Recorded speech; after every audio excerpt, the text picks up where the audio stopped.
नमस्कार, आप देख रहे हैं मनी 9 और मैं हूं आपके साथ विशाल शर्मा। अगर आप भी रोजमर्रा की चीजों को खरीदने के लिए अपने मोबाइल की मदद से यूपीआई पेमेंट करते हैं तो यूपीआई पेमेंट को लेकर एक बड़े खबर सामने आ रही है। अब वो बड़ी खबर क्या है? कहा जा रहा है कि आपको जबरदस्त फायदा होगा। हर बार जब आप यूपीआई पेमेंट करेंगे या मान लीजिए कोई खरीदारी करेंगे तो आपको तगड़ा मुनाफा हो सकता है। अब कैसे होगा मुनाफा, इस गुना भाग को बहुत ही आसान भाषा में विस्तार से समझने की कोशिश करेंगे। नमस्कार प्रवीण सर, आपका बहुत स्वागत है इस शो में। और बताइए सर, ये क्या खबर है कि यूपीआई से खरीदारी अब होने वाली है सस्ती और क्रेडिट कार्ड का इस्तेमाल करना पड़ेगा महंगा। हाल फिलहाल में अभी भी आपने एक फ़ोन लिया है सर क्रेडिट कार्ड के माध्यम से ही, तो क्या आपको नुकसान हो गया सर या नहीं? इसको भी समझाइएगा उस चीज़ से जोड़कर। नहीं, देखिए, कहानी बहुत दिलचस्प है और बहुत अहम है। देश के लाखों करोड़ों जो आपका यूपीआई यूजर्स हैं यूपीआई यूजर्स हैं या जो ट्रांजैक्शन करते हैं डेली के बेसिस पे, जी। यूपीआई के जरिए जो पेमेंट आप करते हैं वो अब आपको सस्ता पड़ सकता है। जी। जो कंज्यूमर अफेयर्स मिनिस्ट्री है, उपभोक्ता मामलों का मंत्रालय है, वो इस एक ऐसे प्लान पे काम कर रहा है जहां पर कि आपको यूपीआई पेमेंट पर कुछ राहत मिल सकती है और राहत ठीक ठाक होगी। जी। ये मिंट की एक कहानी है, मिंट की स्टोरी है जिसको हम आपको बता रहे हैं। ठीक है सर। मिंट ने एक स्टोरी खबर की है। उसके हिसाब से जो कंज्यूमर अफेयर्स मिनिस्ट्री है, जो कॉस्ट इफेक्टिवनेस है दरअसल यूपीआई के जरिए जो सरकार को होती है, सरकार उसका फ़ायदा जो ट्रांजैक्शन करने वाले हैं यानी आम लोग हैं उनको देने के बारे में विचार कर रही है, ऐसा पास ऑन होगा। सोर्सेस के हवाले से कहा गया जी। है। तो इसमें भी बड़ा फ़ायदा कैसे किस तरह से होगा कि जो लोग क्रेडिट कार्ड के जरिए पेमेंट करते हैं उनके मुकाबले जो लोग यूपीआई से पेमेंट कर रहे हैं वहां पर आपको फ़ायदा मिलने की उम्मीद है। जी सर। प्रवीण सर आगे बढ़िएगा। लेकिन कहा जाता था कि क्रेडिट कार्ड से पेमेंट करने पर दुकानदार को 2 से 3% का फीस देना पड़ता था। फीस यानी एमडीआर। अब एमडीआर क्या होता है सर, ये बताइए। Merchandise discount rate. बिल्कुल। ये होता क्या है सर, ये समझाइए। देखिए, जो आप मान लीजिए जब कहीं क्रेडिट कार्ड स्वाइप करते हैं जी। तो आपको या तो मर्चेंट आपसे 2 से 3% की फीस लेता, वो फीस लेकर वो फीस का पैसा जाता है बैंकों के पास, और जो वीज़ा और मास्टर कार्ड जैसे जो इश्यूइंग आपके जो बैंक है उनके पास जाता है। जी। तो वो पैसा कई बार ऐसा होता है, ज़्यादातर जो मर्चेंट्स हैं वो ये पैसा आपसे नहीं लेते हैं, लेकिन उनकी तरफ से उनको बैंकों को और इनको वीज़ा मास्टर कार्ड जैसों को देना पड़ता है। कई बार आपसे वो पैसा लिया जाता है अगर आप कोई सर्टेन पेमेंट करते हैं कुछ दुकानदारों पे, कुछ आउटलेट्स पे, तो वहाँ पे आपको क्रेडिट कार्ड के यूज़ पर ये पैसा देना पड़ता है। जी। यूपीआई में ऐसा कोई भी नहीं है। और अगर आप यूपीआई के जरिए जो सरकार प्लान कर रही है अगर उसमें आप करते हैं पेमेंट, तो मान लीजिए 100 रुपये का अगर आप पेमेंट कर रहे हैं तो वो 2% 3% का आपको बेनिफिट मिल सकता है, क्योंकि नहीं ट्रांसफर नहीं, क्योंकि वो कॉस्ट इफेक्टिवनेस सरकार को पड़ रही है। उसका क्वांटम कितना होगा दरअसल ये अभी बाद में क्लैरिटी आएगी। अभी ये क्लैरिटी नहीं है कि आपको 2% होगा 3% होगा।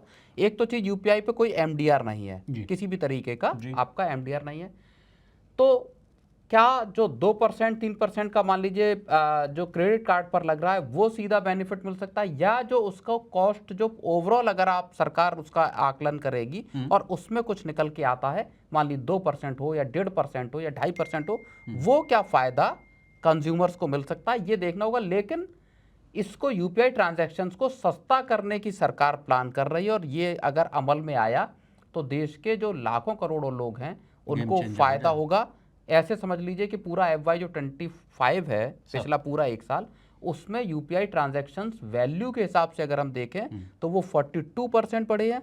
वैल्यू के हिसाब से अगर आप देखें तो वो 30% का जबरदस्त इजाफा हुआ है। तो ये एक बड़ा जो अपडेट है जिसमें कि लोगों को यूपीआई के जरिए तो आसान भाषा में अगर कहें तो प्रवीण सर की बातों को, अगर उनका जो लबो लुआब अगर हम देखें तो मान लीजिए अगर आप 100 रुपये का सामान जो है क्रेडिट कार्ड से खरीदते हैं तो दुकानदार को सिर्फ 98 मिलते थे।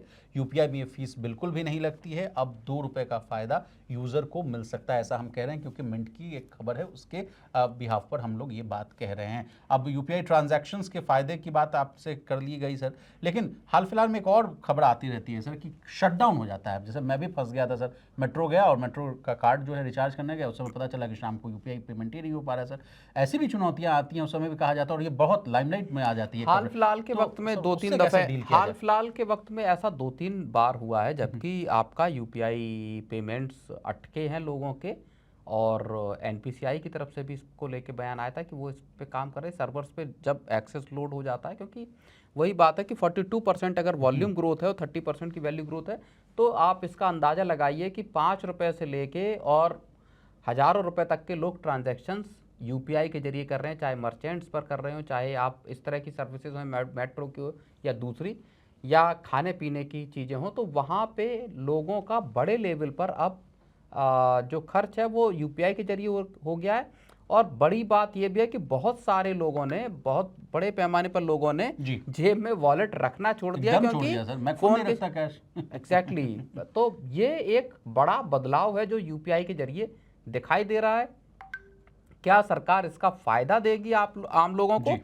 ये देखने वाली बात हो, क्योंकि बीच बीच में खबरें इस तरह की भी आई हैं कि यूपीआई ट्रांजैक्शन अब महंगा होने वाला है। जी जी जी जी जी जी। उस पे फीस लगाई जाएगी, और कई बार जो 2000 रुपए का जो चार्ज है, जो 2000 रुपए या मतलब उससे ज़्यादा के ट्रांजैक्शन है उन पर शुल्क लगाने की बात थी, तो वो बार बार बातें सामने आई हैं। लेकिन अगर चार्ज लेने की बजाय अगर सरकार इस तरह का प्लान लेके आती है कि 2% या 3% की अगर आपको छूट मिलती है, तो वो वाकई एक बड़ा गेम चेंजर साबित हो प्रवीण सकता है। सर, इस कहानी में एक और नया पेंच भी है। कहा जा रहा है कि जो उपभोक्ता मंत्रालय के जो अधिकारी हैं वो ई कॉमर्स कंपनियों के साथ भी बैठक कर सकते हैं, इस योजना पर बात कर सकते हैं। ई कॉमर्स कंपनियां जैसे कि आप समझ ही गए, अमेजन हो गया, फ्लिपकार्ट हो गया, और बैंक और एनपीसीआई, ये सब लोग मिलकर बैठकर इस योजना पर चर्चा करेंगे, चर्चा विमर्श करेंगे।